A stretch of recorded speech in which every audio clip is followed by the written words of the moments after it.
남자가 사회생활하다 보면 스트레스 풀어야 되고 밖에서 여자 좀 만날 수도 있는 거지. 그게 뭐 대수라고 이혼 소장을 들이밀어? 남자의 본능도 이해 못하는 꽉 막힌 여편네 같으니라고! 남편은 적반하장으로 나오며 삿대질까지 해대기 시작했습니다. 본능? 스트레스 해소? 그 뻔뻔한 변명에 기가 막혀 헛웃음이 나올 뿐이었습니다. 저는 봉투 속에 남아있던 마지막 서류 한 장을 꺼내 그의 얼굴에 패대기 쳤습니다. 의사라는 면허증 종이 쪼가리 하나 가지고 빈손으로 장가와서 누구 덕에 병원장 소리 들으며 살았는데 어디서 주인 행세야. 제가 아이들 때문에 캐나다 낯선 땅에서 1달러 아껴가며 마트 전단지를 뒤적일 때 그는 병원장실에서 딸버린 여자와 희희낙낙거리며 여태 저를 기만했더군요. 하지만 저는 촌스럽게 바닥을 구르며 울부짖는 대신 제대로 되갚아주기로 결심했습니다. 감히 내 인생을 기만하고 내 삶을 탐한 대가, 그들이 가장 큰 고통을 느낄 수 있는 것으로 되돌려줄 생각입니다. 이야기 시작 전에 꽃밭 인생 구독과 좋아요 꼭 한번 눌러주세요. 그럼 오늘의 사연 시작하겠습니다. 밴쿠버의 밤은 유난히 깊고 차갑습니다. 창밖을 때리는 빗줄기는 멈출 기미가 보이지 않고 텅 빈 거실에는 벽난로 장작이 타닥거리는 소리만 공허하게 울려 퍼집니다. 이곳에서의 삶은 겉보기에 완벽합니다. 사람들은 저를 성공한 부동산 투자자이자 자녀 교육에 성공한 우아한 사모님이라고 부러워하죠. 하지만 그들은 모릅니다. 이 화려한 샹들리에 아래 제가 얼마나 깊은 고독과 싸우고 있는지 말입니다. 남편 차민혁과 떨어져 지낸 지 벌써 20년이 다 되어 갑니다. 처음에는 아이들 교육 때문이었고 나중에는 각자의 사업이 바빠서였죠. 제 나이 61살입니다. 산전수전 다 겪으며 사람 속내 읽는 눈 하나는 확실하다고 자부합니다. 그런데 오늘따라 가슴 한구석이 꽉 막힌 듯 답답했습니다. 한국 시간으로는 지금이 아마 밤 10시쯤 되었을 겁니다. 평소라면 진료를 마치고 집에 돌아와 샤워를 하고 있을 시간이죠. 저는 습관처럼 휴대전화를 집어들었습니다. 차가운 액정의 감촉이 손끝을 타고 전해져 왔습니다. 영상 통화 버튼을 누르자 뚜루르 하는 연결음이 길게 이어졌습니다. 한 번, 두 번, 세 번. 신호음이 길어질수록 제 심장 박동도 조금씩 빨라졌습니다. 혹시 수술 중인가? 아니면 피곤해서 먼저 잠든 걸까? 별의별 생각이 꼬리를 물 때쯤 화면이 팟하고 밝아졌습니다. 여보. 이 시간에 웬일이야? 화면 속에 나타난 남편의 얼굴은 평소와 달랐습니다. 병원장실의 중후한 가죽 의자에 앉아 있는 그는 어딘가 모르게 몹시 당황한 기색이었습니다. 이마에는 식은땀이 송골송골 맺혀 있었고 항상 단정하게 넘기던 머리카락은 헝클어져 있었죠. 무엇보다 제 시선을 사로잡은 건 그의 눈동자였습니다. 카메라를 똑바로 응시하지 못하고 자꾸만 화면 밖을 힐끔거리는 그 불안한 시선 처리. 저는 직감적으로 알았습니다. 지금 저 공간에 남편 혼자 있는 게 아니라는 것을요. 웬일이라니. 당신 얼굴 보려고 걸었죠. 아직 퇴근 안 했어요? 벌써 밤 10시가 넘었잖아요. 저는 애써 목소리의 떨림을 감추고 부드럽게 물었습니다. 하지만 제 눈은 매처럼 날카롭게 화면 구석구석을 훑고 있었죠. 남편은 헛기침을 쿨럭이며 황급히 옷매무새를 다듬었습니다. 그게 오늘따라 환자가 너무 많아서 차트 정리할 게 좀 남았네. 당신은? 거기도 비와? 요새 밴쿠버 날씨 춥다던데. 셔츠 깃 아래로 보이는 저 넥타이. 아주 요란하고 번쩍거리는 명품 브랜드 넥타이였습니다. 제 남편 차민혁은 패션 감각이라곤 전혀 없는 사람입니다. 양말 한 짝, 속옷 한 장까지 제가 챙겨 보내준 것만 입는 사람이죠. 제가 골라주는 옷들은 주로 차분하고 점잖은 무채색 계열입니다. 그런데 저런 천박할 정도로 화려한 넥타이라니요. 저건 남편의 취향이 아닙니다. 저건 명백히 젊은 여자가, 그것도 남자의 목에 자신의 흔적을 남기고 싶어 하는 여자가 골라준 물건이었습니다. 어머, 당신 넥타이 새로 샀어요? 내 취향은 아닌데 좀 화려하네. 당신 그런 스타일 딱 질색이라고 했잖아요. 제 날카로운 지적에 남편의 동공이 지진이라도 난 듯 심하게 흔들렸습니다. 그는 황급히 손으로 넥타이를 가리며 어색하게 웃어 보였습니다. 입꼬리가 파르르 떨리는 게 화면 너머로도 생생하게 보였습니다. 이거, 저번에 의사협회 세미나 갔다가 기념품으로 하나 샀어. 가끔은 좀 젊어 보이고 싶기도 하고. 왜 이상해? 안 어울려? 거짓말입니다. 의사협회 세미나에서 기념품으로 수십만 원짜리 명품 넥타이를 줄 리가 없죠. 하지만 결정적인 증거는 바로 그 순간 제 눈앞에 나타났습니다. 화면 오른쪽 구석, 남편의 어깨 너머로 무언가 휙 하고 지나가는 게 보였습니다. 그것은 분명히 사람의 그림자였습니다. 검고 긴 생머리가 찰랑거리는 실루엣. 병원 간호사들이 입는 하얀 유니폼이 아니었습니다. 겨울 코트 자락이 스치듯 지나갔죠. 제 머릿속에서 경고음이 맹렬하게 울려 퍼졌습니다. 이 밤중에 병원장실에서 긴 머리의 여자와 함께라니. 여보, 지금 방금 뒤에 누구 지나갔어요? 제 목소리가 서리발처럼 차갑게 변했습니다. 남편의 얼굴은 순식간에 사색이 되었습니다. 그는 마치 귀신이라도 본 사람처럼 급히 뒤를 돌아보며 손을 허공에 휘저었습니다. 다급하게 무언가를 감추려는 몸짓이었죠. 아니야. 무슨 소리야. 간호사야, 간호사. 당직 간호사가 결제 서류 가지고 들어온 거야. 간호사요? 이 밤에 간호사가 머리를 풀고 사복을 입고 원장실에 들어와요? 저는 계속 물었습니다. 하지만 남편은 오히려 적반하장으로 소리를 질렀습니다. 아니, 당신은 무슨 말을 그렇게 해? 내가 거짓말이라도 한다는 거야? 나 하루 종일 수술하느라 피곤해 죽겠는데 끊어. 피곤해서 더는 못 통화하겠어. 화면이 뚝 끊겼습니다. 검은 정적만이 제 휴대전화 액정에 남았습니다. 남편의 마지막 표정, 그건 억울함이 아니라 들킬까봐 전전긍긍하는 겁쟁이의 얼굴이었습니다. 손이 부들부들 떨려왔습니다. 단순히 기분 탓이 아니었습니다. 이건 여자의 본능, 아니 아내의 촉이 보내는 확실한 신호였습니다. 창가로 다가가 빗물이 흘러내리는 유리창에 제 얼굴을 비춰보았습니다. 20년 전 가난한 의사였던 남편을 위해 친정아버지께 무릎 꿇고 빌어 병원 개원 자금을 마련했던 제 모습이 떠올랐습니다.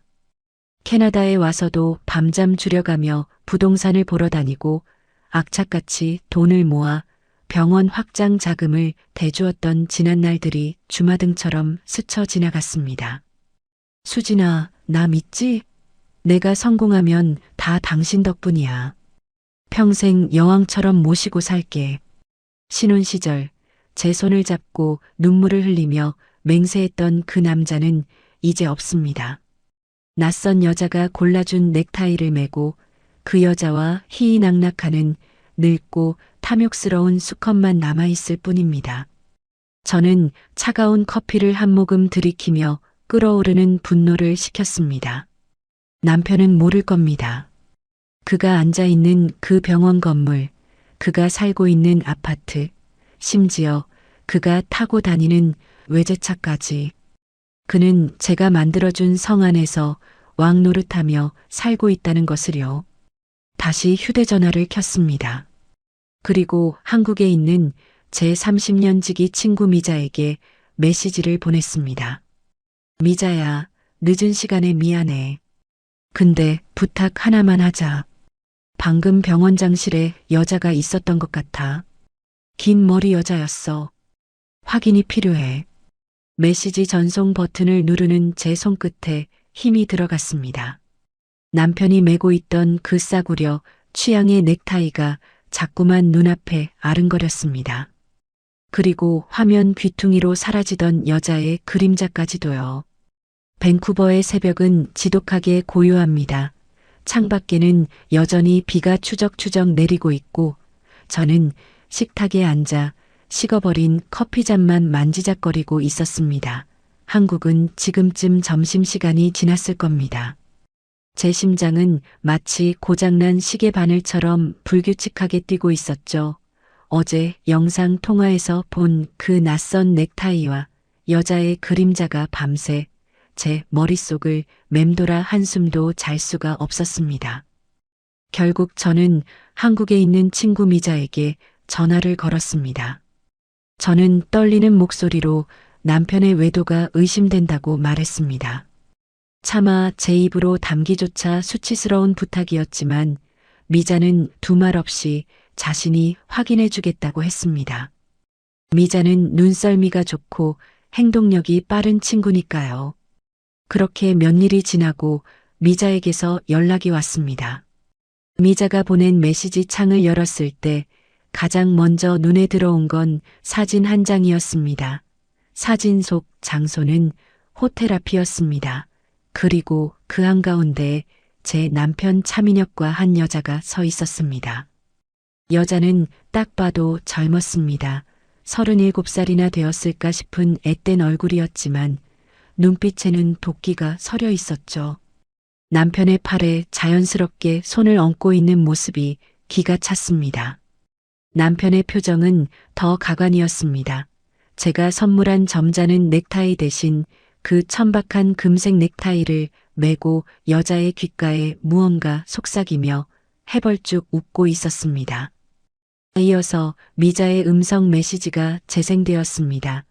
미자의 목소리는 분노로 가득 차 씩씩거리고 있었습니다. 수진아, 내가 지금 손이 떨려서 말이 다 안 나온다. 내가 허리 아픈 척하고 병원에 접수하고 앉아서 지켜봤어. 근데 저 여자 보통이 아니더라. 간호사들을 마치 하녀 부리듯이 쥐 잡듯이 잡고 원장실을 제 집 안방처럼 드나들어 환자들이 보고 있는데도 아랑곳하지 않고 네 남편 엉덩이를 툭툭 치질 않나. 아주 가관도 아니야. 미자의 증언은 계속되었습니다. 점심시간이 되자 두 사람은 직원들의 눈을 피해 병원 뒷문으로 빠져나갔다고 합니다. 미자는 택시를 잡아타고 그들의 뒤를 밟았습니다. 그들이 도착한 곳은 식당이 아니었습니다. 강남 한복판에 있는 고급 부티크 호텔이었습니다. 대낮에 호텔이라니요. 제 얼굴이 화끈거려 견딜 수가 없었습니다. 남편이 학회니 세미나니 핑계를 대며 외박을 했던 날들이 주마등처럼 스쳐 지나갔습니다. 그 모든 시간이 저 여자와의 미래였다고 생각하니 구역질이 치밀어 올랐습니다. 하지만 진짜 충격은 그 다음 파일에 담겨 있었습니다. 호텔 로비에서 남편이 먼저 체크인을 하러 들어간 사이 미자가 밖에서 담배를 피우고 있던 그 여자에게 접근한 모양이었습니다. 녹음 파일을 재생하자 차가운 바람소리와 함께 낯선 여자의 목소리가 스피커를 찢을 듯 날카롭게 흘러나왔습니다.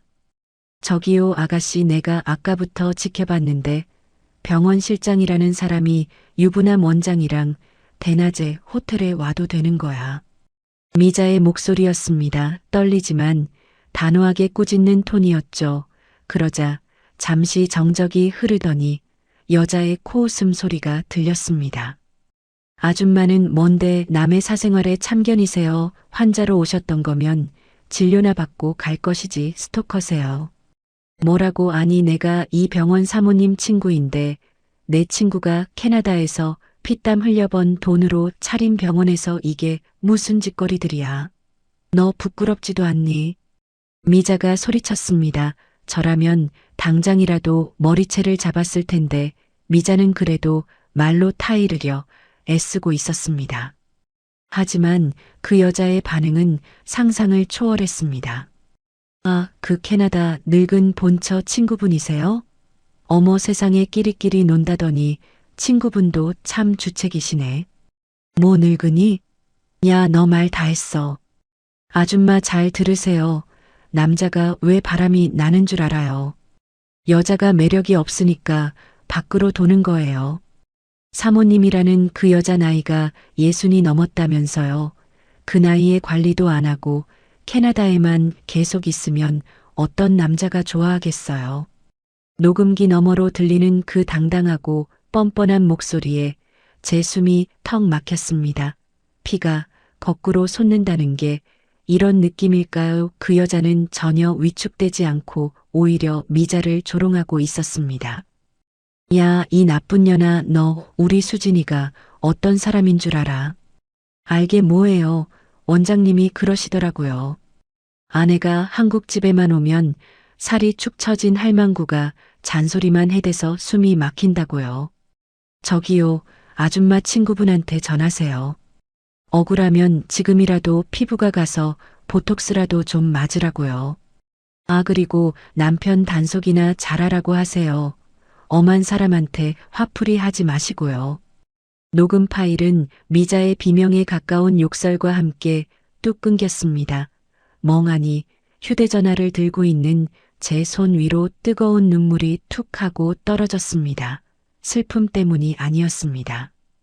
그것은 억울함과 모멸감 그리고 참을 수 없는 분노였습니다. 제가 밴쿠버에서 아이들을 키우고 밤잠 줄여가며 부동산 시세를 분석하고 다리가 퉁퉁 붓도록 현장을 뛰어다닐 때 남편은 그 돈으로 젊은 여자와 뒹굴며 저를 비웃고 있었던 것입니다. 저는 떨리는 손으로 거울을 보았습니다.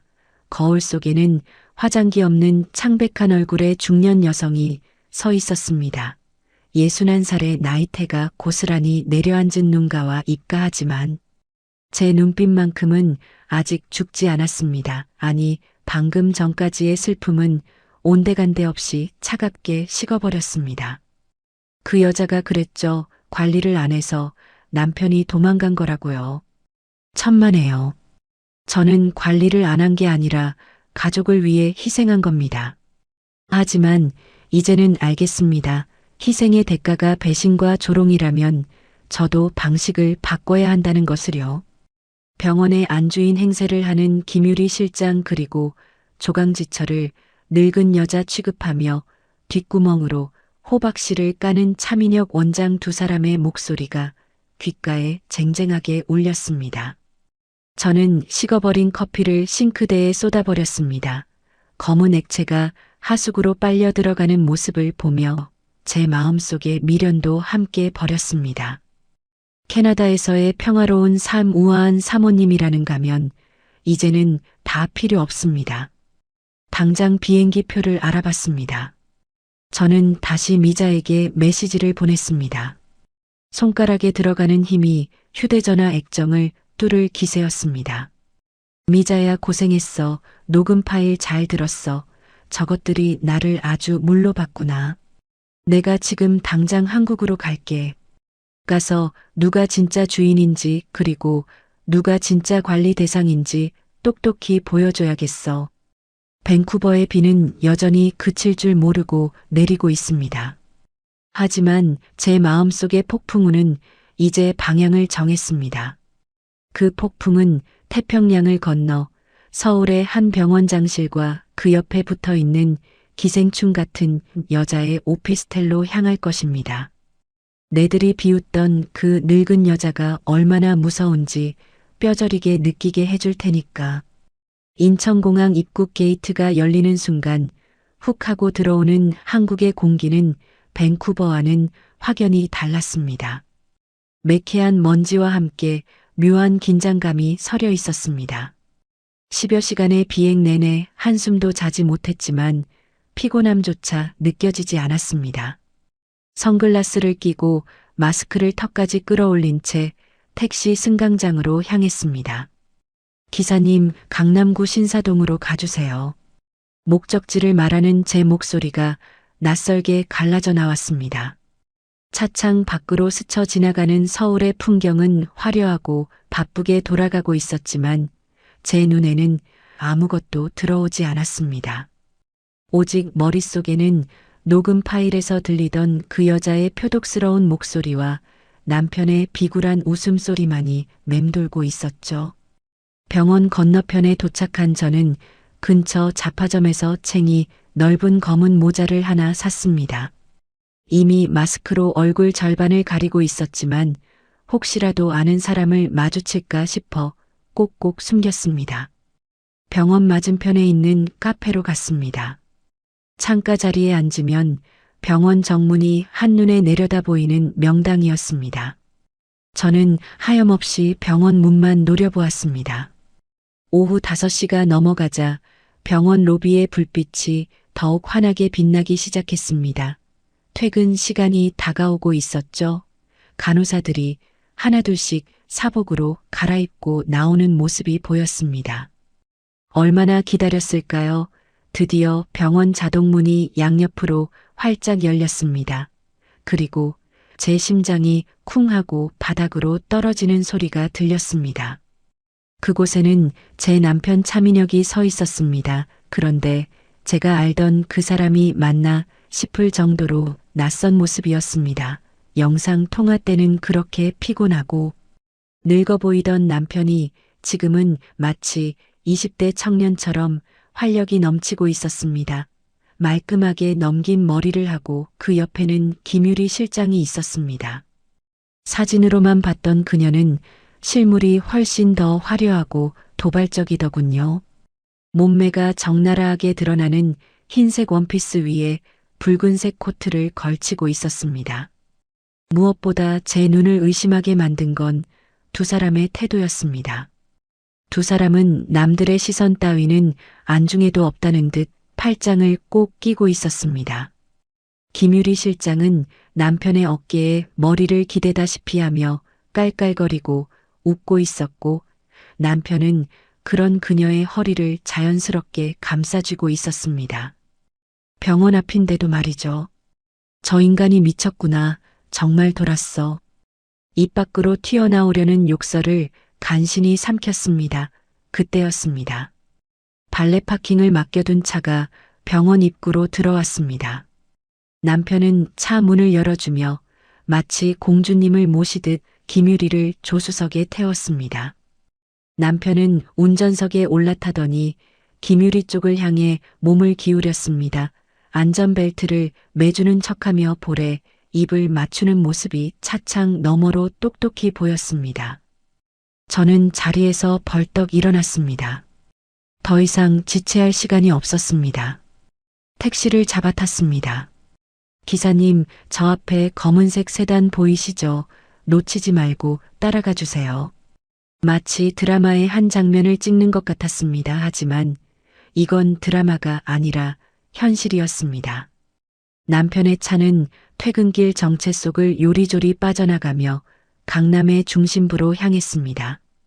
그들이 향한 곳은 서울 시내 야경이 한눈에 내려다 보이는 최고급 호텔이었습니다. 호텔 로비에 들어서는 두 사람의 뒷모습을 보며 저는 모자를 더욱 깊게 눌렀었습니다. 화려한 샹들리에 조명 아래 두 사람은 마치 신혼여행을 온 부부처럼 다정해 보였습니다. 남편은 체크인을 하는 게 아니라 곧장 엘리베이터를 타고 최고층 레스토랑으로 향했습니다. 저는 다음 엘리베이터를 타고 그들을 뒤따라 올라갔습니다. 레스토랑 입구에서 직원에게 일행이 있다고 둘러대고 구석진 기둥 뒤 테이블에 자리를 잡았습니다. 다행히 조명이 어두워 제 얼굴은 잘 보이지 않았습니다. 남편과 김유리는 창가 쪽 가장 좋은 자리에 앉아 있었습니다. 서울의 야경이 파노라마처럼 펼쳐진 그곳에서 두 사람은 와인을 주문했습니다. 소믈리에가 와인을 따르자 남편은 잔을 들어 김유리의 잔에 부딪혔습니다. 쨍하는 맑은 소리가 제 귀에는 마치 심장이 깨지는 소리처럼 들렸습니다. 오빠 오늘 진짜 힘들었지. 그 늙은 진상 환자 때문에 스트레스 받았잖아. 김유리의 애교 섞인 목소리가 웅웅거리며 들려왔습니다. 오빠라니요. 환갑이 넘은 남자에게 오빠라니 기가 막혀서 헛웃음이 나왔습니다. 아휴 말도 마라. 우리 유리 얼굴 보니까 피로가 싹 풀리네. 그나저나 당신이 말한 그 가방 내가 주문해놨어. 다음 주면 도착할 거야. 어머 진짜 오빠 최고야. 사랑해. 김유리는 남편의 손등에 뽀뽀를 해대며 좋아라 했고 남편은 그런 그녀가 귀여워 죽겠다는 듯 입이 귀에 걸려 있었습니다. 가방이라니요. 제가 병원 운영비 아끼라고 그렇게 잔소리를 할 때는 인건비가 올랐네, 재료비가 비싸네 하며 죽는 소리를 하던 사람이 불륜녀 명품 가방 사줄 돈은 있었나 봅니다. 저것들을 막상 눈앞에서 보니 눈물이 날 줄 알았는데 눈물은커녕 헛웃음만 나왔습니다. 병원 개업 초기 돈이 모자라 쩔쩔매던 남편의 얼굴이 떠올랐습니다. 수진아 나 좀 살려줘. 이번 한 번만 도와주면 내가 평생 은혜 갚을게. 제 앞에서 무릎 꿇고 울먹이던 그 찌질한 남자는 이제 온데간데 없었습니다. 제 돈과 저희 집 돈으로 성공한 주제에 이제는 다른 여자와 놀아나면서 저를 기만하고 있었습니다. 저 남자는 더 이상 제 남편이 아니었습니다. 그저 욕망에 눈이 먼 남자일 뿐이었죠. 그래, 마음껏 즐겨둬라. 그게 너희들의 마지막 만찬이 될 테니까. 저는 주머니 속에서 휴대전화를 꺼내 카메라 렌즈를 두 사람에게 조준했습니다. 어두운 조명 탓에 화질이 걱정되었지만 요즘 기술은 좋더군요. 을 당기자 희죽거리는 남편의 얼굴과 교태를 부리는 김유리의 표정이 선명하게 화면에 잡혔습니다. 연거푸 사진을 찍었습니다. 밥을 먹여주는 장면, 와인잔을 부딪히는 장면, 서로의 손을 주무르는 장면 하나도 빠짐없이 기록했습니다. 이 사진 한 장 한 장이 나중에 법정에서 저들의 목을 조르는 올가미가 될 것입니다. 남편이 김유리의 귓가에 무언가 속삭이자 김유리가 까르르 넘어가며 남편의 가슴을 쳤습니다. 역겨움이 치밀어 올라 토할 것만 같았습니다. 당장이라도 달려가 저 테이블을 엎어버리고 싶었지만 저는 참았습니다. 지금 나서면 안 됩니다. 여기서 소란을 피우면 저는 그저 질투에 눈먼 늙은 여자가 될 뿐입니다. 저들이 가진 모든 것을 뺏어오려면 완벽한 타이밍을 노려야 합니다. 저는 자리에서 일어났습니다. 계산서에 팁까지 넉넉히 얹어두고 뒤도 돌아보지 않고 레스토랑을 빠져나왔습니다. 이제 잠입은 끝났습니다. 그림자처럼 숨어 지켜보는 건 오늘로 충분합니다. 내일부터는 병원 내부를 파헤칠 차례입니다. 서울 강남의 한적한 골목에 자리 잡은 고급 일식당은 점심시간이 훌쩍 지난 2시 무렵이라 고요하기 그지없었습니다. 저는 가장 안쪽에 있는 밀실을 예약해두고 조용히 앉아 있었습니다. 마음을 가다듬었지만 손끝은 미세하게 떨리고 있었죠. 어제 호텔에서 목격한 두 사람의 역겨운 행각이 잔상처럼 남아 제 시야를 어지럽히고 있었으니까요. 하지만 지금은 감정을 앞세울 때가 아니었습니다. 냉철한 이성으로 칼자루를 쥐어야 할 때였죠. 드르륵 하고 미닫이 문이 열리는 소리와 함께 병원 재무팀장인 조 부장이 들어왔습니다. 그는 제가 아닌 다른 누군가를 예상했는지 들어오자마자 멈칫하며 뒷걸음질을 쳤습니다. 그의 눈이 휘둥그레지며 갈 곳을 잃고 흔들렸습니다. 당연했겠죠. 캐나다에 있어야 할 제가 예고도 없이 눈앞에 앉아 있으니까요. 사사모님 언제 귀국하셨습니까? 원장님께는 말씀 없으셨는데. 조 부장은 당황한 기색을 감추지 못하고 말을 더듬었습니다. 앉으세요. 조 부장 놀라게 해서 미안해요. 일부러 아무한테도 알리지 않고 들어왔어요. 특히 남편한테는 더더욱 비밀로 해야 해서 조 부장만 따로 부른 겁니다. 제 차분하면서도 묵직한 목소리에 그는 엉거주춤 자리에 앉았습니다.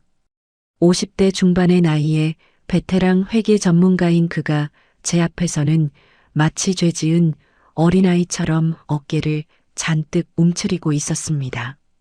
그는 이미 알고 있었을 겁니다. 제가 왜 따로 조용히 불렀는지요. 저는 빙빙 돌리지 않고 단도직입적으로 물었습니다. 조 부장 병원 재정 상태가 어떤가요?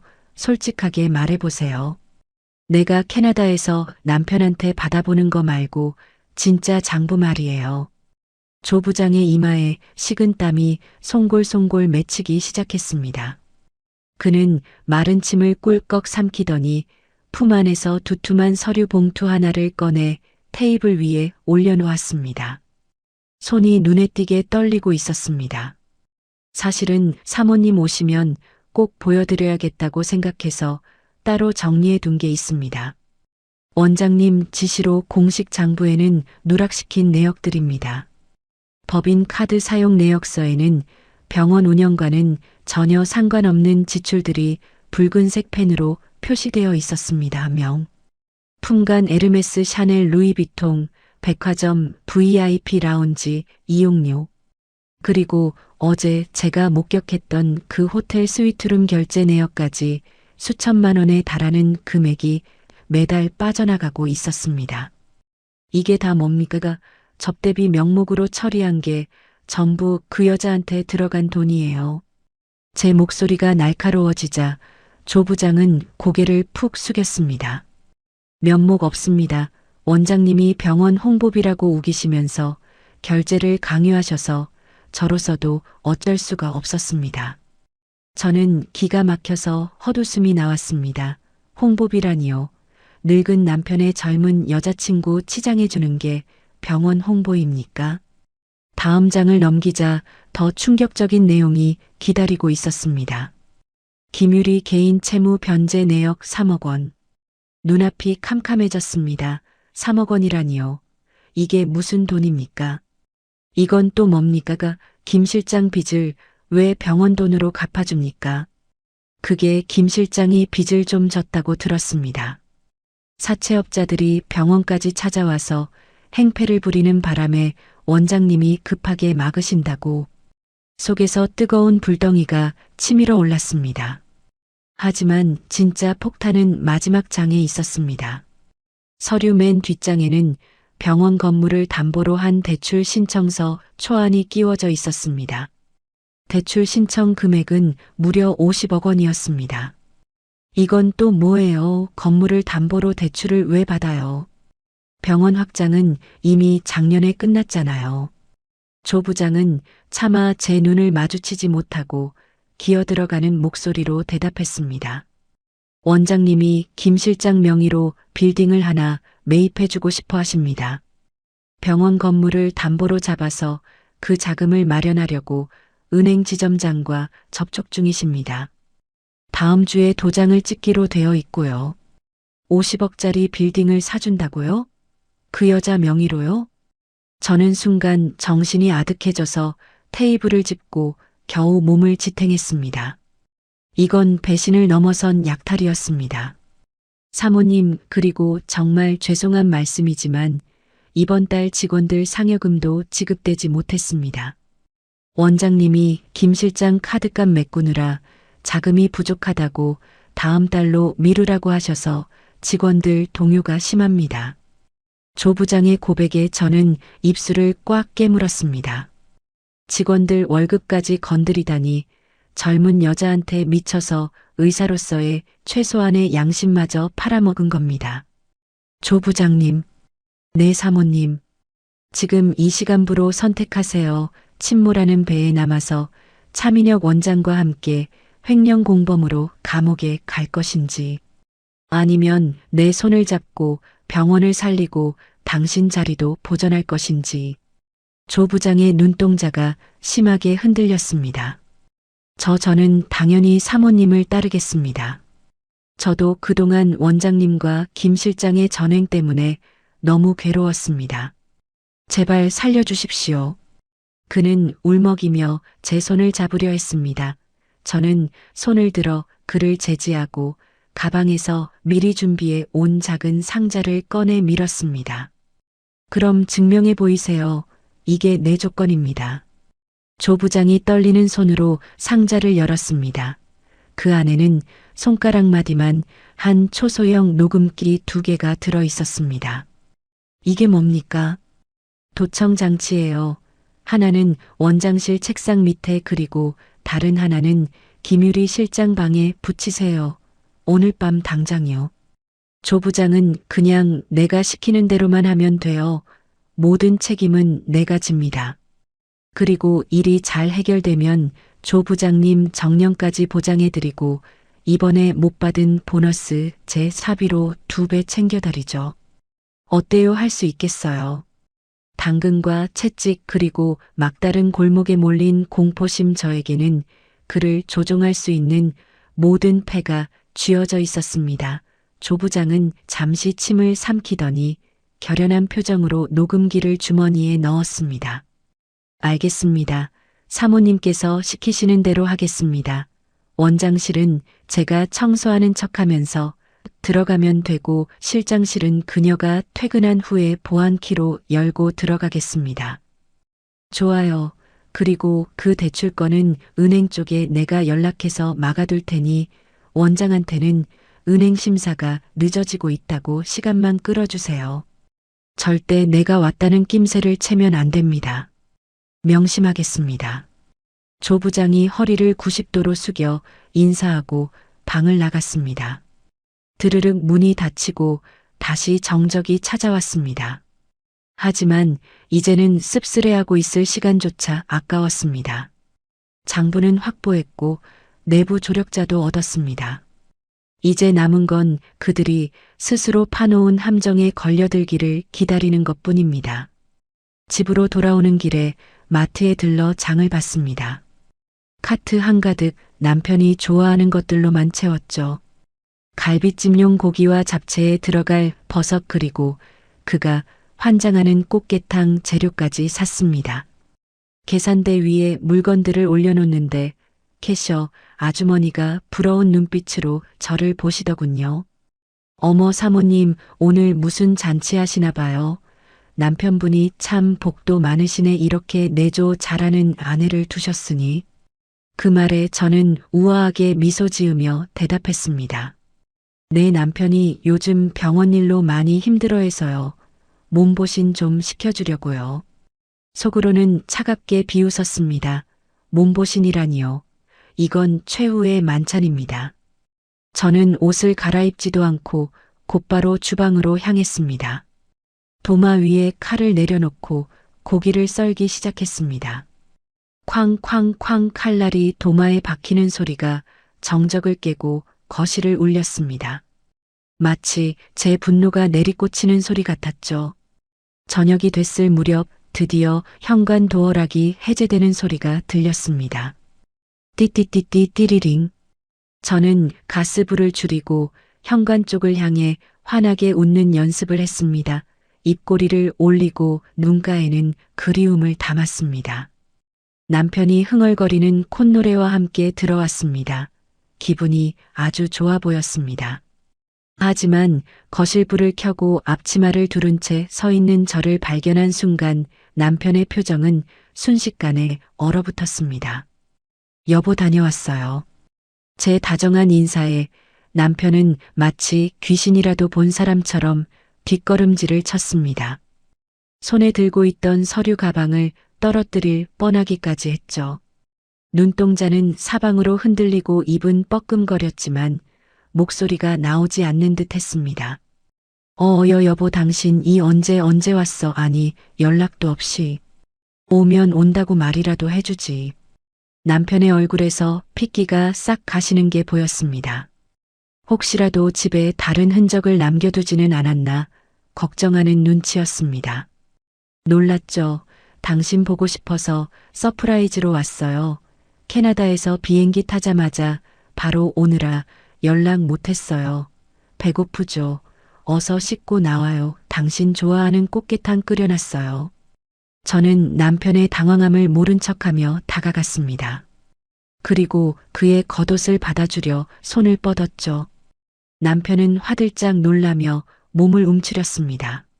아니야. 내가 걸게. 내가 할게. 당신 피곤할 텐데. 얼른 가서 앉아 있어.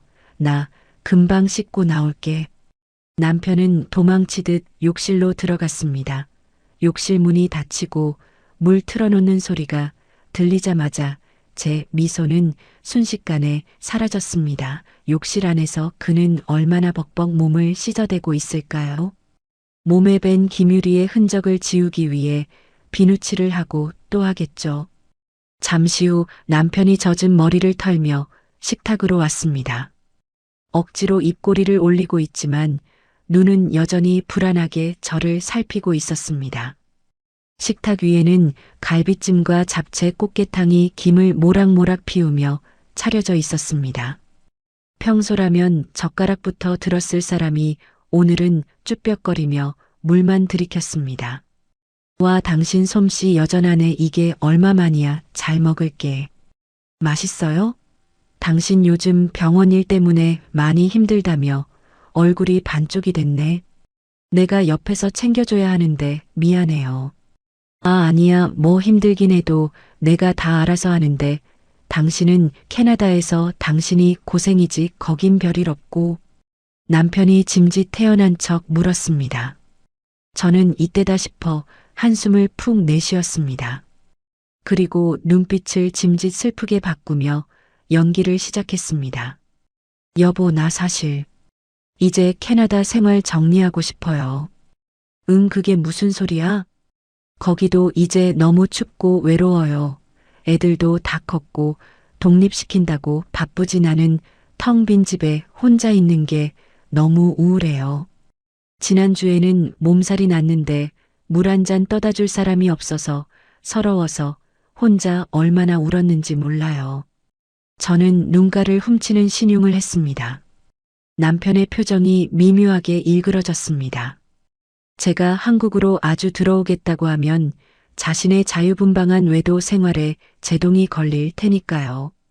그는 당황한 기색을 감추며 짐짓 걱정하는 척 말을 꺼냈습니다. 아이고, 우리 마누라 고생했네. 그래, 이제 당신도 나이 들었으니 캐나다보다는 원래 고향인 한국 와서 나랑 같이 살아야지. 내가 당신 호강시켜 주려고 이렇게 열심히 일하는 건데. 마음에도 없는 빈말이 술술 잘도 나왔습니다. 호강이라니요. 내 돈으로 내 연녀 호강시켜 주느라 바쁜 주제의 말입니다.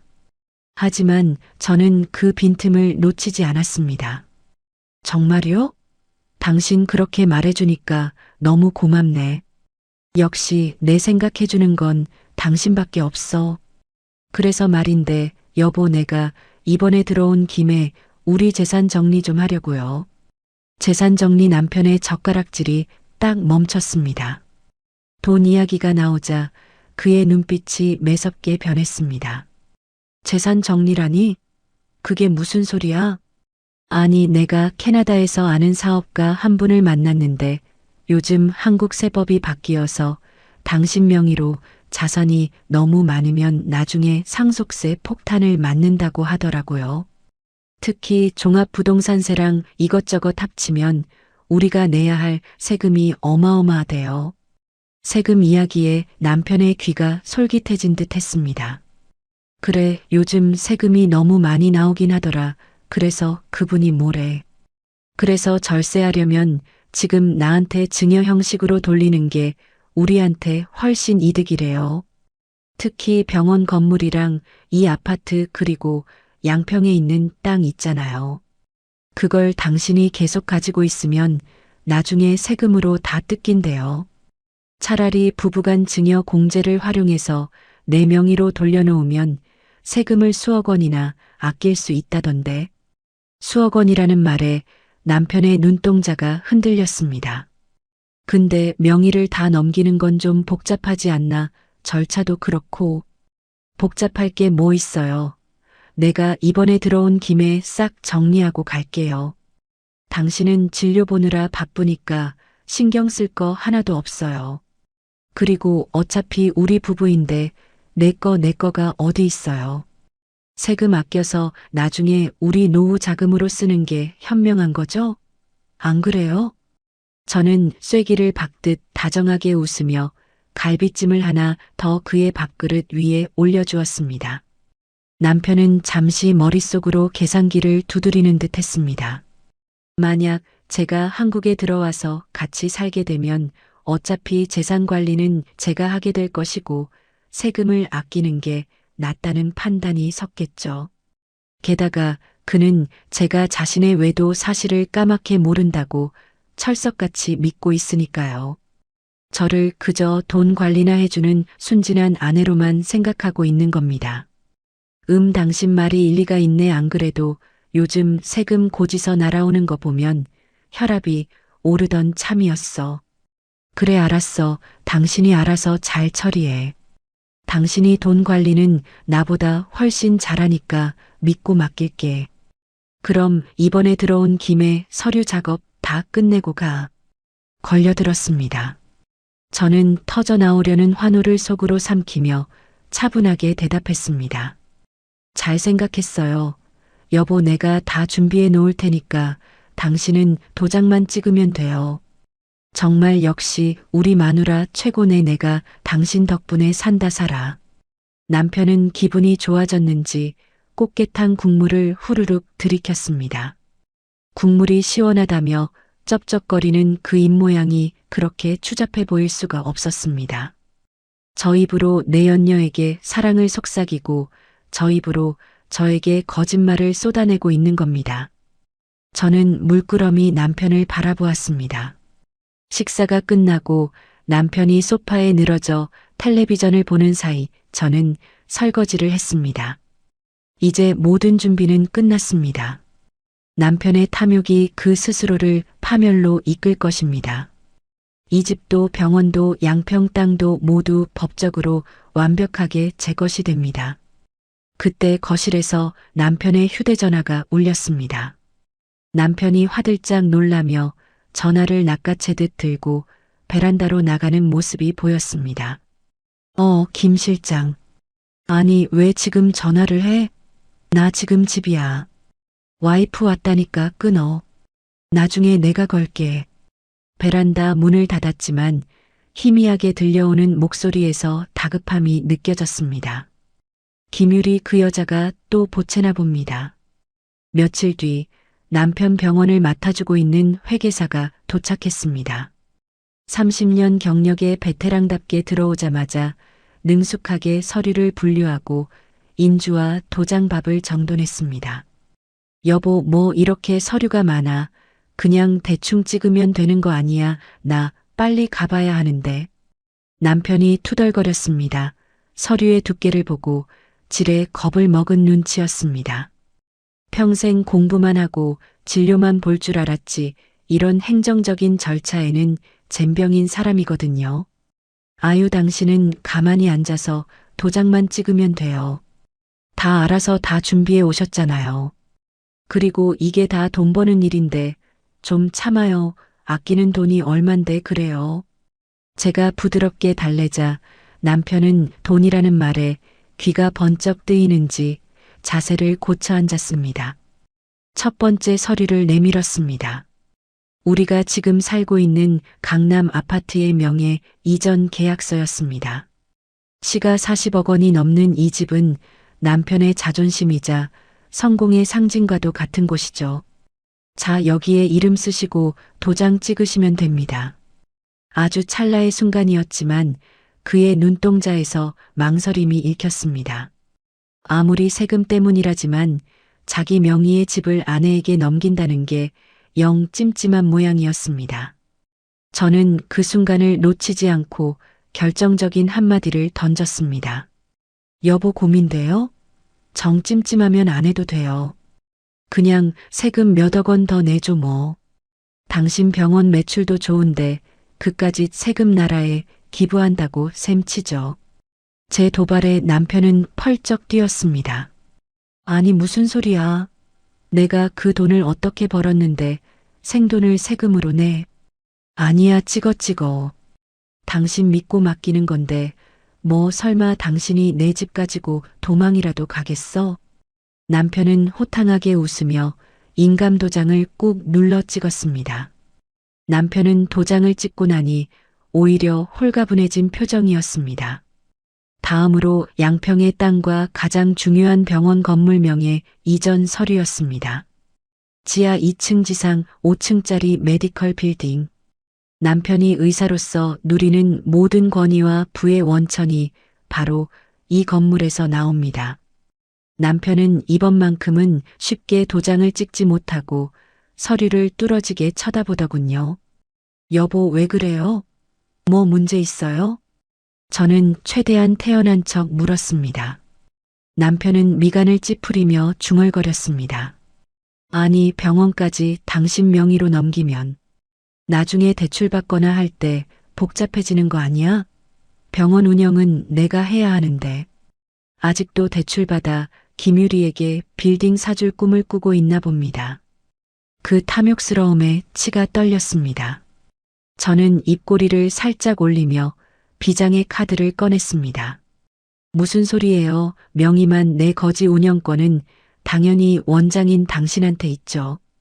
그리고 내가 은행 지점장이랑 다 이야기해 놨다니까요. 내 명의로 담보 제공하면 당신 신용도 안 깎이고 대출 이자도 더 싸게 받을 수 있대요. 당신 요즘 신용 대출 많이 써서 한도 꽉 찼다면서요? 제 말은 절반의 진실과 절반의 거짓이 섞여 있었습니다. 남편의 신용 한도가 꽉 찬 건 사실이었으니까요. 김유리의 빚을 갚느라 여기저기서 돈을 끌어다 쓴 탓이겠죠. 남편은 제 말에 전곡을 찔린 듯 흠칫 놀랐습니다. 아, 그렇지? 이자도 싸고 한도도 더 나온다 이거지? 역시 우리 마누라가 계산 하나는 빠르다니까. 남편은 안도하며 인감 도장에 인주를 듬뿍 묻혔습니다. 붉고 끈적한 인주가 도장 글씨 사이사이로 스며들었습니다. 도장이 찍히는 그 순간 제 몸을 감싸고 있던 긴장이 탁 풀리면서 온몸에 전율이 흘렀습니다. 그것은 단순한 기쁨이 아니었습니다. 지옥 같았던 배신감에서 벗어나 승기를 잡았다는 짜릿한 환희였습니다. 남편은 자리에서 일어나 기지개를 켰습니다. 하하, 역시 내가 결단력이 좀 있지. 당신은 내 조만 잘하면 돼. 돈 버는 건 내가 다 알아서 할 테니까. 아, 맞다. 세금 아껴서 굳은 돈으로 우리 유리. 아니, 우리 여행이나 가자고. 하와이 어때? 남편의 입에서 유리라는 이름이 튀어나올 뻔했습니다. 그는 황급히 말을 얼버무리며 제 눈치를 살폈지만 제 귀는 그 더러운 이름을 똑똑히 들었습니다. 이 인간은 이 중요한 순간에도 그 여자와 여행 갈 생각만 하고 있었던 겁니다. 저는 속에서 끓어오르는 화를 참으며 어머, 하와이요? 좋죠. 당신 바쁜 거 끝나면 꼭 가요. 그래, 나 이제 병원 가볼게. 점심시간 다 지나가네. 남편은 서류 가방을 챙겨 들고 현관을 나섰습니다. 사모님 서류는 완벽하게 작성되었습니다. 회계사가 진지한 표정으로 말했습니다. 저는 그제야 참았던 숨을 길게 내뱉으며 소파에 주저앉았습니다. 수고하셨어요. 등기 이전 완료되면 바로 가처분 신청도 같이 넣어주세요. 혹시라도 남편이 뒤늦게 알고 취소 소송을 걸거나 재산을 빼돌리지 못하게요. 2중 3중으로 잠금 장치를 걸어야 해요. 저는 떨리는 손으로 물잔을 들어 마셨습니다. 김 법무사는 제 말에 고개를 끄덕이며 감탄 섞인 표정을 지었습니다. 역시 철두철미하시군요. 알겠습니다. 사모님 말씀대로 소유권 이전 청구권 가처분까지 동시에 진행해서 누구도 건드리지 못하게 박아놓겠습니다. 부탁해요. 비용은 얼마가 들어도 상관없으니까 제일 빠르고 확실한 방법으로 처리해 주세요. 저는 베란다로 나가 창밖을 내려다보았습니다. 저 멀리 남편의 차가 아파트 단지를 빠져나가는 게 보였습니다. 그는 지금쯤 김유리에게 전화를 걸어 마누라 꼬셔서 세금 아꼈다며 자랑을 늘어놓고 있겠죠. 그리고 그 돈으로 명품 가방을 사주겠다고 약속하고 있을 겁니다. 웃어라 마음껏 웃어도 지금이 내 인생에서 웃을 수 있는 마지막 순간이니까. 저는 휴대전화를 꺼내 병원 재무팀장에게 문자를 보냈습니다. 등기 접수 확인되는 대로 바로 계획 실행하세요. 은행 대출은 전면 차단시키고 법인 카드 정지시킬 준비하세요.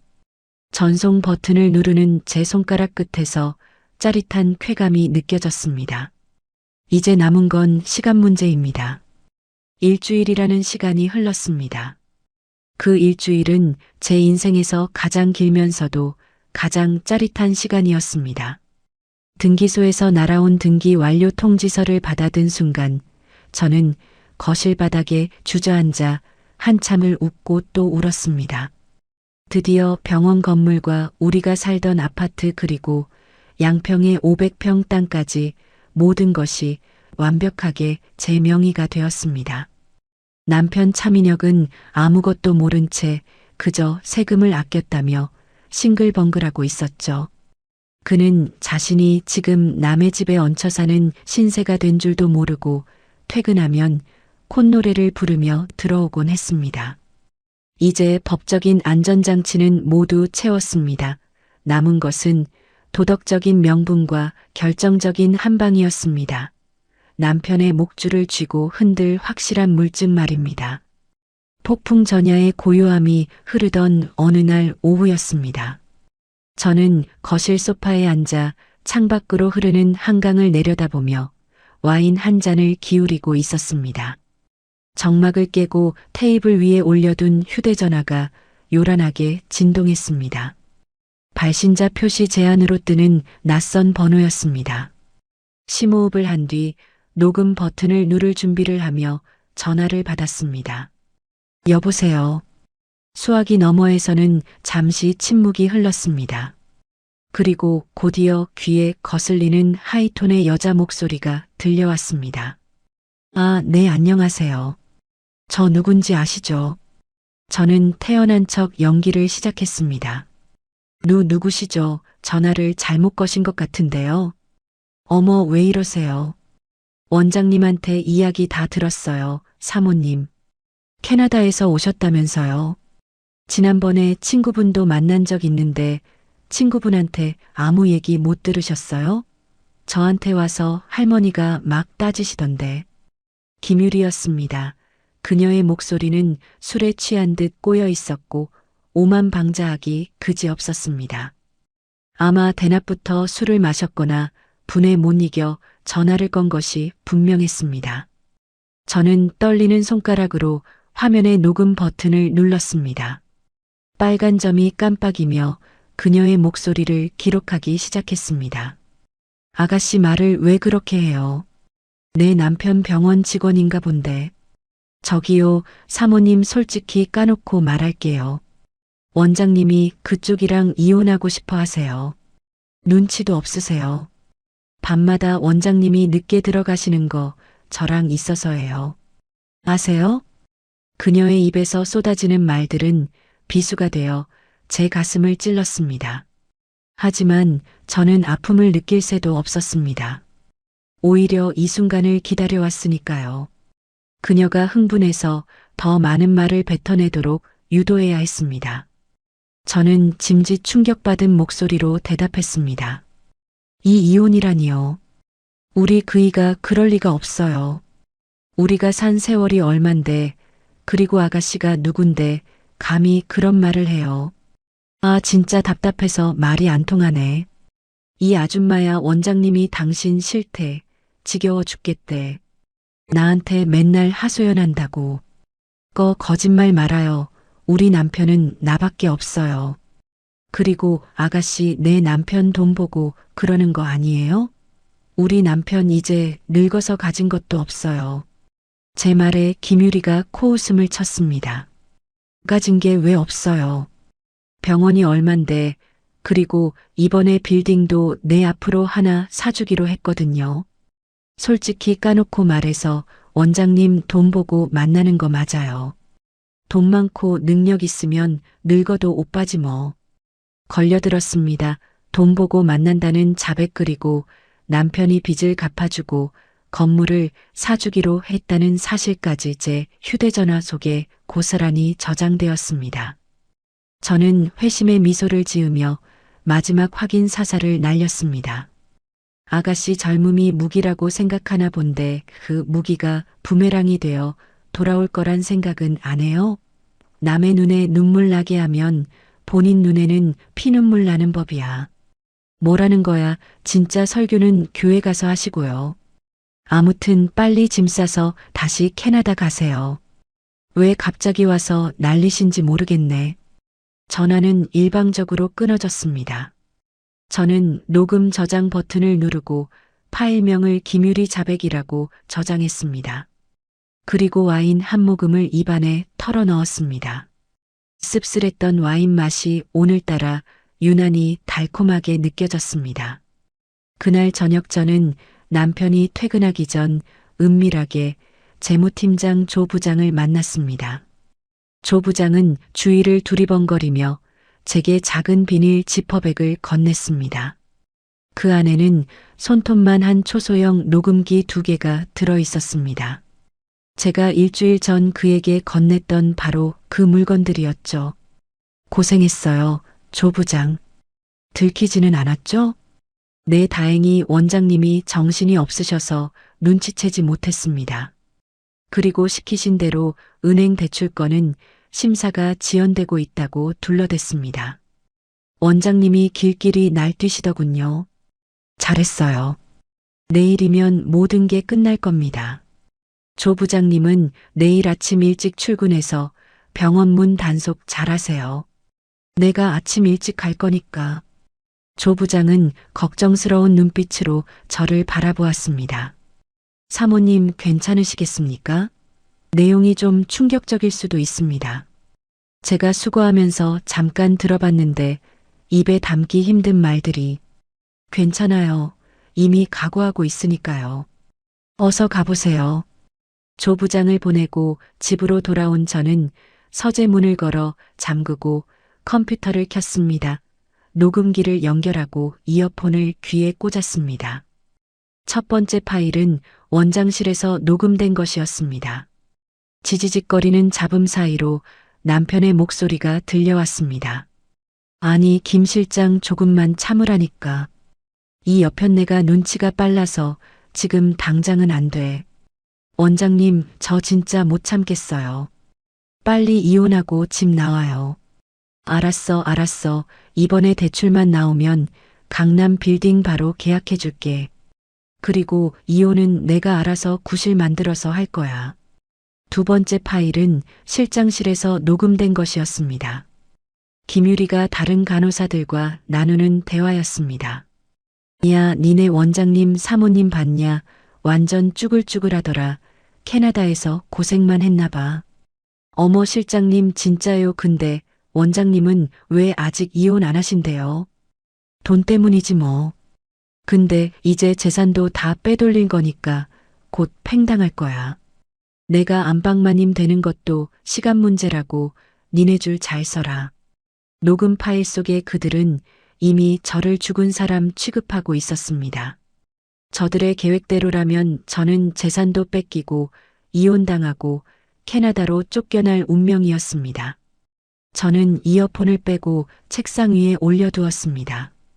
더 이상 남편에 대한 미련도 일말의 동정심도 남아있지 않았습니다.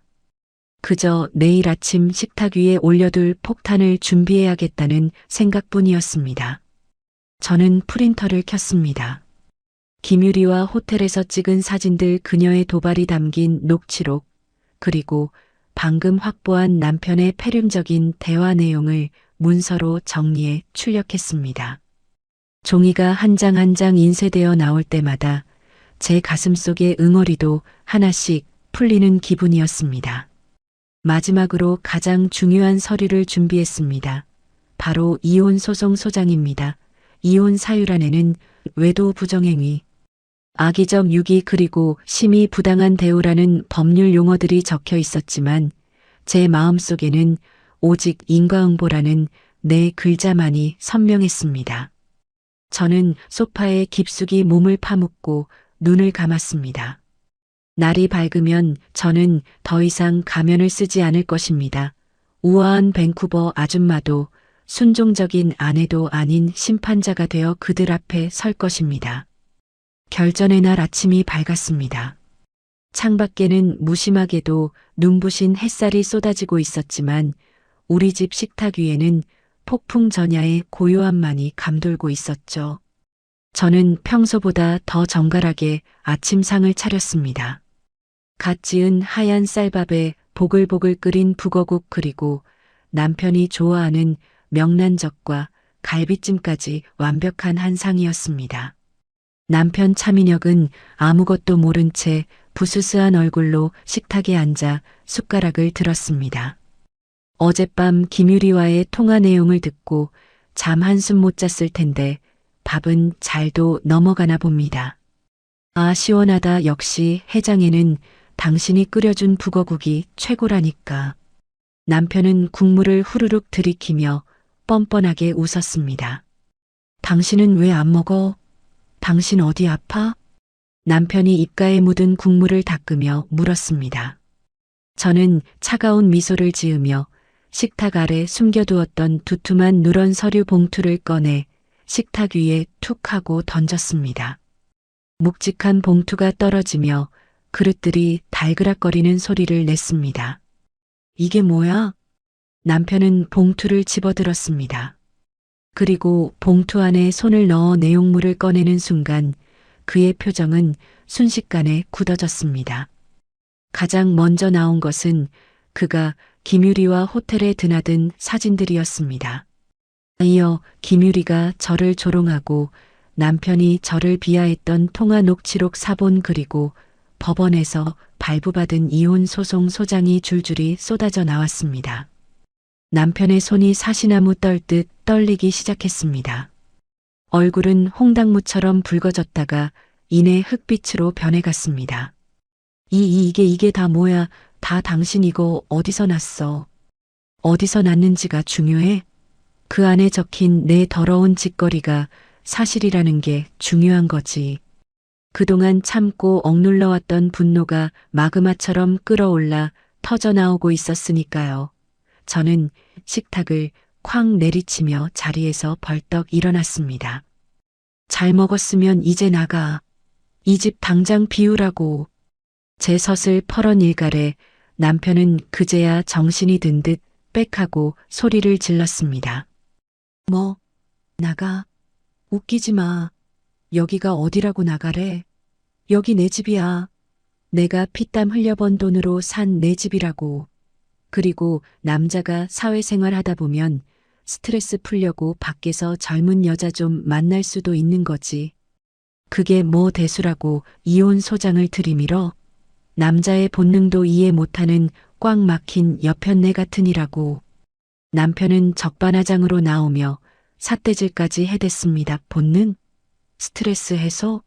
그 뻔뻔한 변명에 저는 기가 막혀 헛웃음이 나왔습니다. 저는 봉투 속에 남아있던 마지막 서류 한 장을 꺼내 그의 얼굴에 패대기 쳤습니다.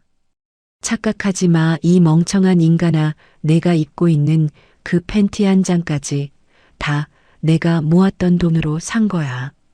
의사라는 면허증 종이 쪼가리 하나 가지고 빈손으로 장가와서 누구 덕에 병원장 소리 들으며 살았는데 어디서 주인 행세야? 무슨 소리야? 내가 병원장인데. 병원장?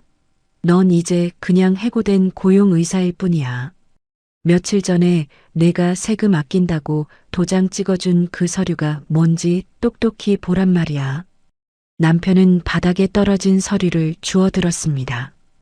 등기 권리증이었습니다. 소유자란에는 제 이름 세 글자 이수진이 선명하게 박혀 있었죠.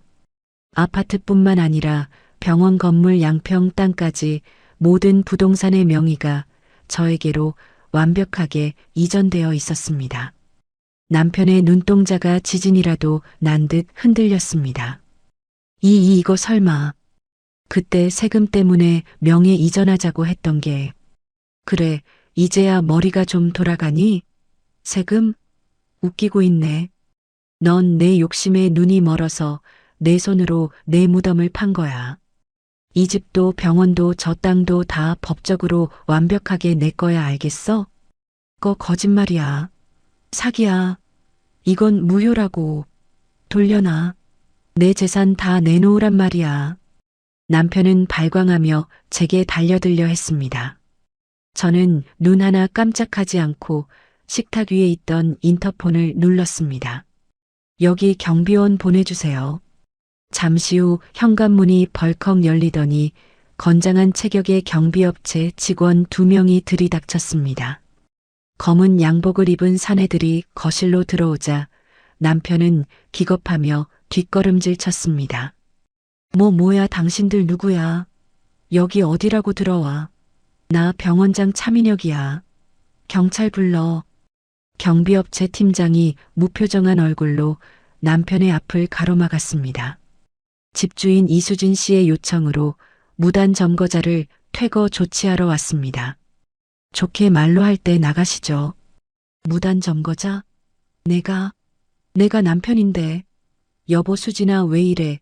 우리 말로 하자. 응? 내가 잘못했어. 내가 잠깐 미쳤었나 봐. 다시는 안 그럴게.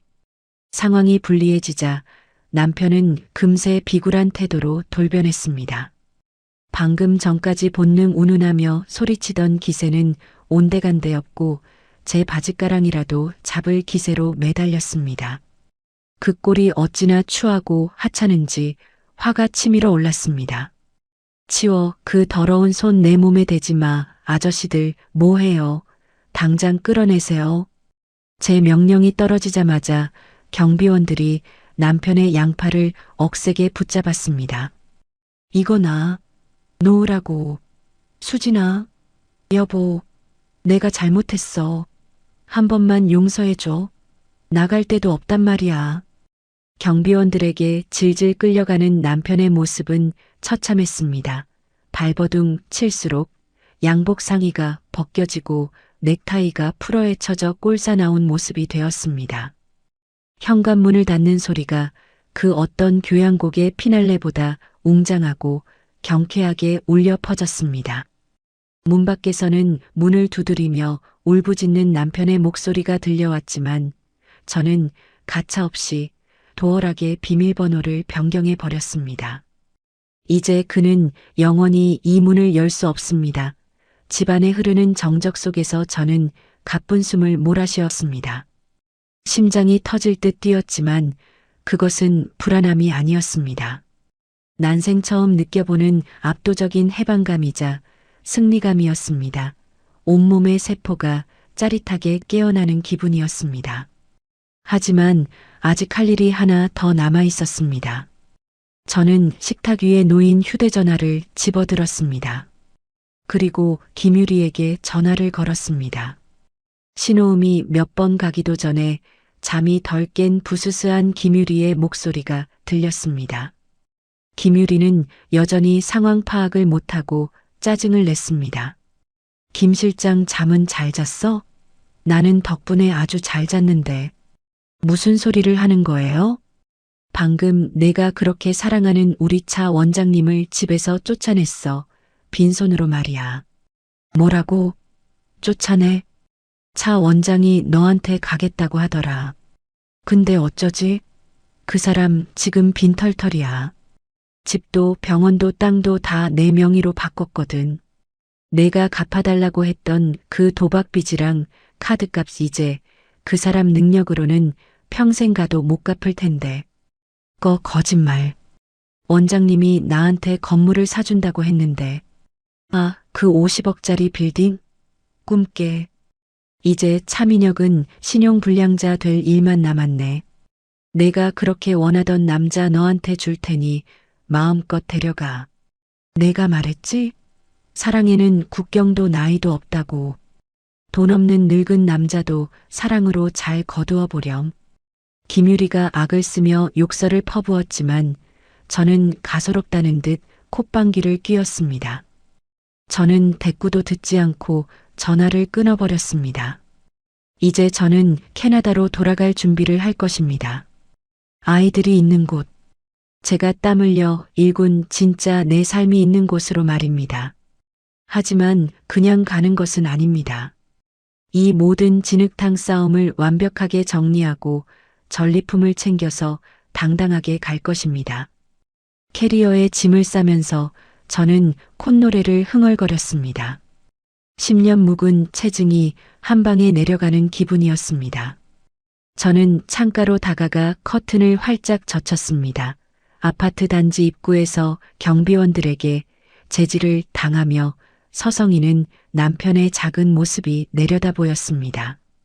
남편의 고함 소리도 들리는 듯 했습니다. 하지만 저는 이미 알고 있었습니다. 그 어떤 유능한 변호사가 와도 이 상황을 뒤집을 수는 없다는 것을요. 그가 제 손으로 인감 도장을 찍었고 인감 증명서까지 직접 발급받아 첨부했습니다. 이제 그에게 남은 희망은 단 하나, 바로 자신의 사랑이라 믿는 김유리 뿐이겠죠. 그는 비틀거리며 일어나 지나가는 택시를 잡아탔습니다. 처량하기 그지없었습니다. 과연 그들의 사랑이 돈이라는 영양분 없이도 꽃을 피울 수 있을까요? 남편은 택시를 타고 유리의 오피스텔로 갔습니다. 남편은 출입구에서 비밀번호를 연신 눌렀지만 계속 경고음이 울렸습니다. 비밀번호가 틀렸다는 신호였습니다. 남편은 당황한 듯 다시 버튼을 눌렀습니다. 또다시 경고음이 날카롭게 복도를 울렸습니다. 남편은 믿을 수 없다는 표정으로 문을 바라보았습니다. 불과 어제까지만 해도 제 집처럼 드나들던 곳인데 하루아침에 비밀번호가 바뀐 겁니다. 남편은 인터폰으로 호출을 눌렀습니다. 유리야, 유리야, 문 좀 열어봐, 오빠야. 혹시 비밀번호 바꿨어? 유리야, 안에 있는 거 다 알아. 제발 문 좀 열어봐. 우리 같이 살기로 했잖아. 응? 그의 애절한 외침은 메아리처럼 텅 빈 복도에 울려 퍼졌습니다. 한참을 두드리고 나서야 인터폰 스피커에서 치직거리는 잡음과 함께 김유리의 목소리가 흘러나왔습니다. 시끄럽게 왜 남의 집 앞에서 행패야? 그 목소리는 얼음장처럼 차가웠습니다. 남편은 반가움에 목이 메어 소리쳤습니다. 유리야, 나야. 이 여편네가 다 알고 있었어. 일단 문 좀 열어줘, 들어가서 이야기할게. 그러자 김유리의 비웃음 소리가 인터폰을 타고 들려왔습니다. 빈털털이 됐다면서요. 사모님한테 전화 받았어요. 근데 여길 왜 와요? 여기가 무슨 무료 급식소인 줄 아세요? 뭐? 유리야, 너 그게 무슨 말이야? 내가 사랑하는 차민혁이라고. 사랑? 아저씨 노망 나셨어요. 내가 아저씨를 사랑한 게 아니라 아저씨 지갑을 사랑한 거지. 근데 이제 지갑이 텅텅 비었으니 볼 일 없잖아요. 알고 있었으면서 왜 이래 구질구질하게. 김유리의 독설은 거침이 없었습니다. 남편은 믿을 수 없다는 듯 뒷걸음질을 쳤습니다. 충격으로 다리가 풀렸는지 그 자리에 주저앉고 말았습니다. 너 어떻게 나한테 이럴 수가 있어. 내가 너한테 해준 게 얼만데?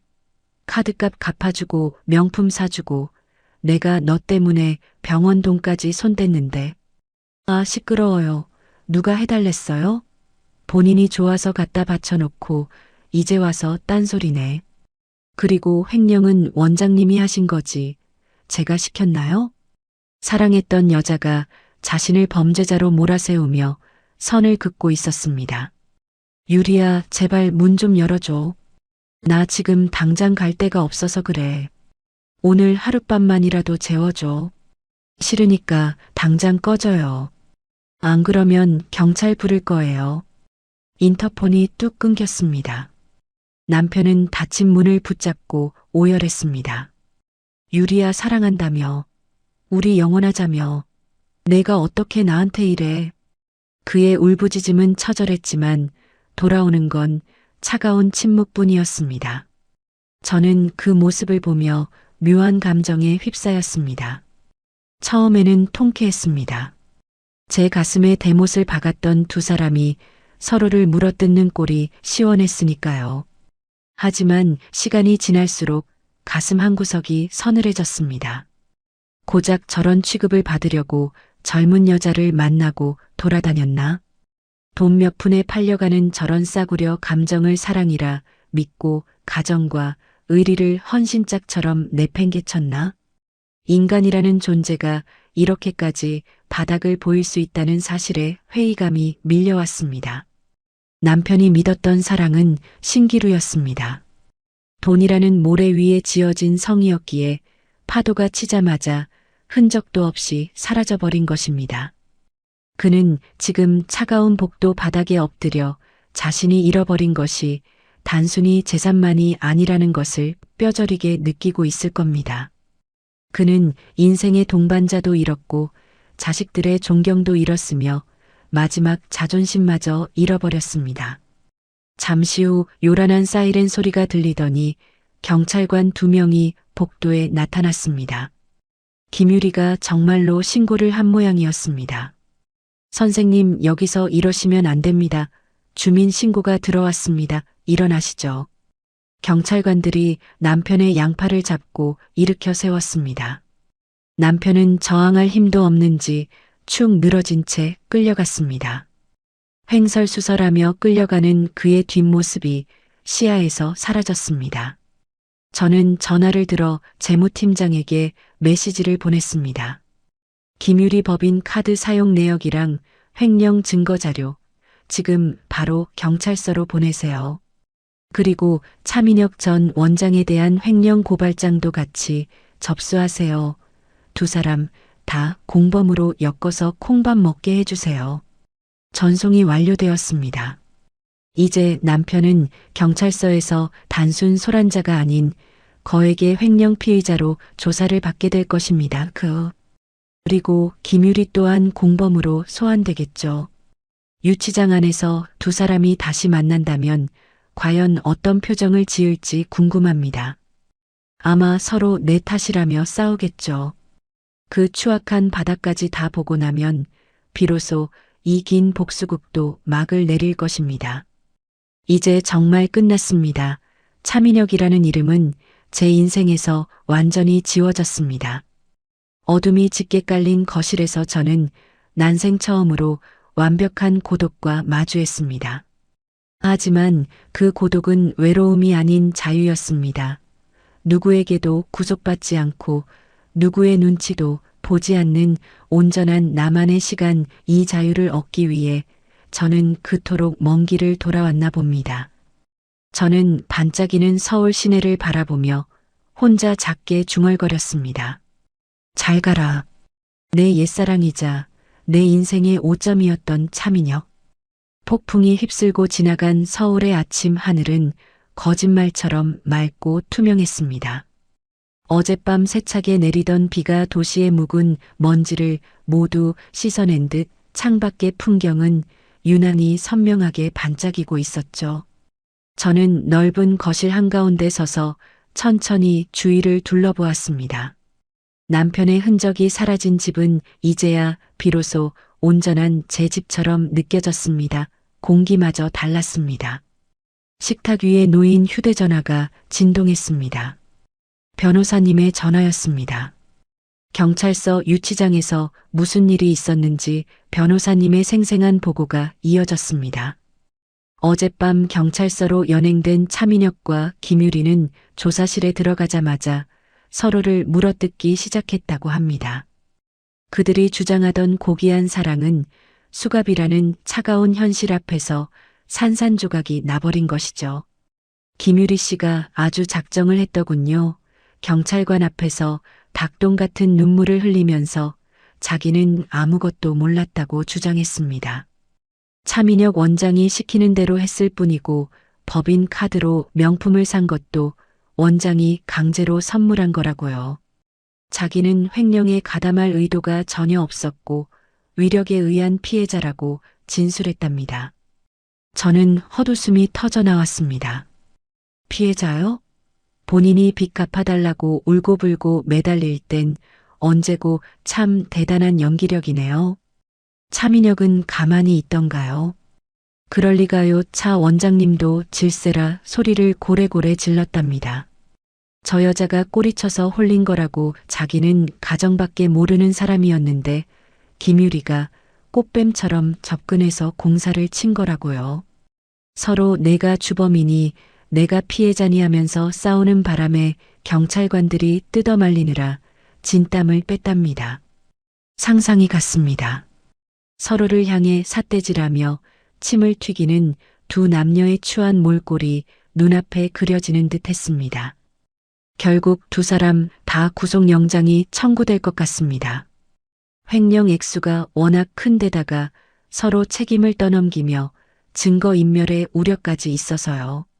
아마 재판이 끝날 때까지 꽤 오랜 시간 동안 콩밥을 먹으며 반성, 아니 서로를 원망하게 될 겁니다.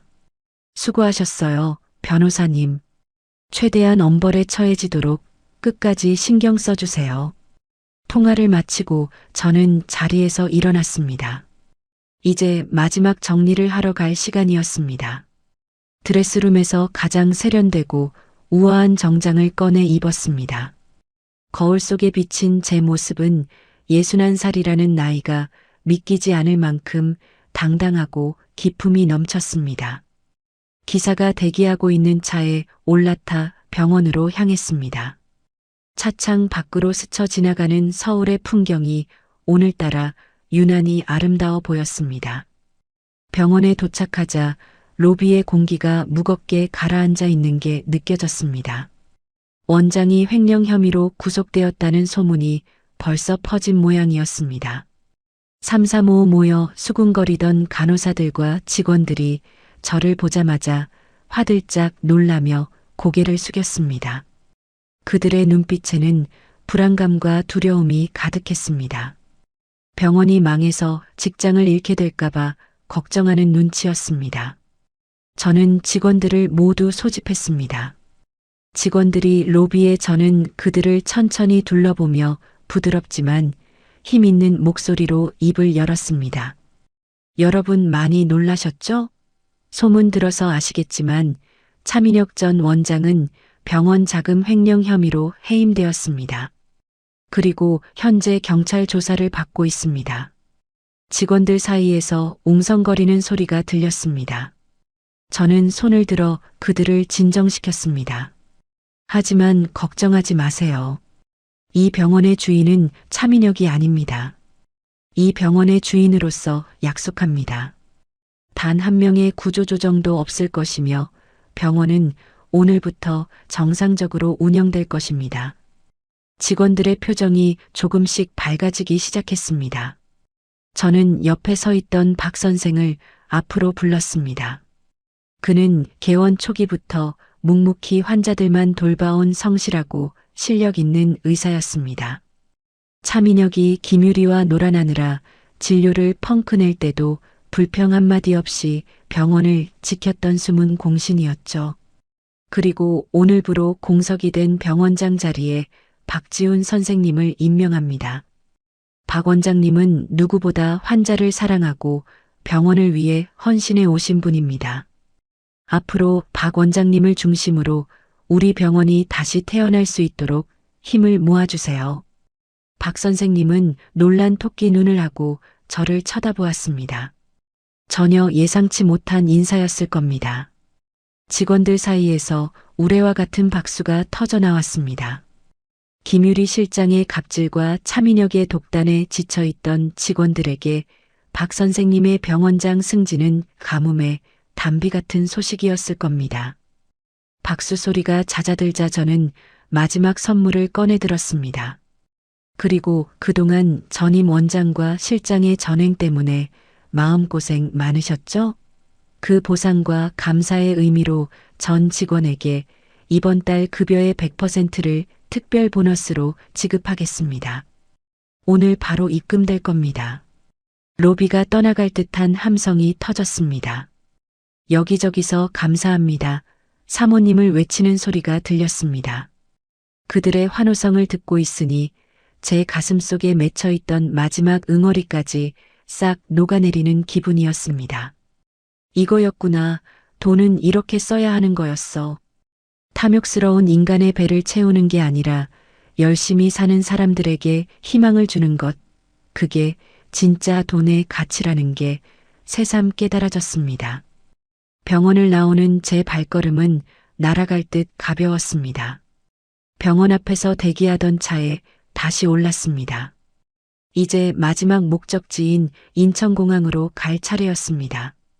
차가 올림픽대로를 시원하게 달리기 시작했습니다.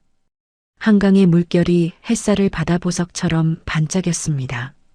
공항에 도착해 체크인 카운터로 향했습니다. 짐은 단출했습니다. 커다란 캐리어 하나뿐이었죠. 한국에 올 때 가지고 왔던 미련과 원망, 분노라는 무거운 짐들은 모두 이곳에 버리고 가니까요.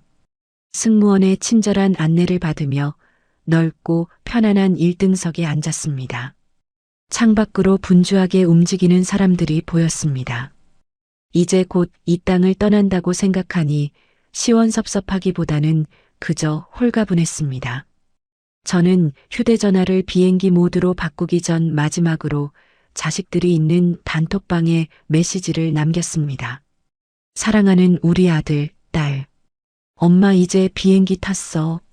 모든 일 잘 해결하고 가는 길이야. 곧 보자 사랑해. 전송 버튼을 누르자마자 일이 사라지며 아이들의 답장이 쏟아졌습니다. 엄마 고생했어. 얼른 와보고 싶어. 공항으로 마중 나갈게요. 조심히 오세요. 아이들의 따뜻한 메시지를 보니 눈시울이 붉어졌습니다. 내 진짜 보물들은 저곳에 있었습니다. 돈이나 건물이 아니라 나를 진심으로 기다려주는 가족이 있는 곳, 그곳이 진짜 내 집이었습니다. 드디어 비행기가 활주로를 향해 움직이기 시작했습니다. 거대한 엔진 소리가 심장을 울렸습니다. 창밖으로 서울의 야경이 펼쳐졌습니다. 안녕 내 아픔들아, 다신 보지 말자. 지긋지긋한 배신과 탐욕의 시간은 이제 작은 점으로 변해 사라져갔습니다. 검은 밤하늘에는 별들이 총총히 빛나고 있었고 제 옆자리엔 향긋한 샴페인이 놓여 있었습니다. 61살 이수진, 내 인생은 끝난 게 아니었습니다. 오히려 거추장스러운 껍데기를 벗어던지고 진짜 나를 찾은 지금부터가 시작입니다. 은퇴할 나이가 아니라 다시 꿈을 꿀 나이입니다. 캐나다에 돌아가면 그동안 미뤄뒀던 그림 공부도 다시 시작하고 아이들과 여행도 다니고 진짜 내 인생을 즐길 것입니다. 오늘의 이야기 어떠셨나요? 주인공 수진에게 하고 싶은 말씀이 있으시면 여러분의 생각을 댓글로 편하게 나눠주세요. 이 이야기가 마음에 와 닿으셨다면 구독과 좋아요, 그리고 알림 설정을 통해 더 많은 이야기에 함께 해주세요. 다음에 더 좋은 이야기로 찾아뵙겠습니다. 꽃밭 인생이었습니다.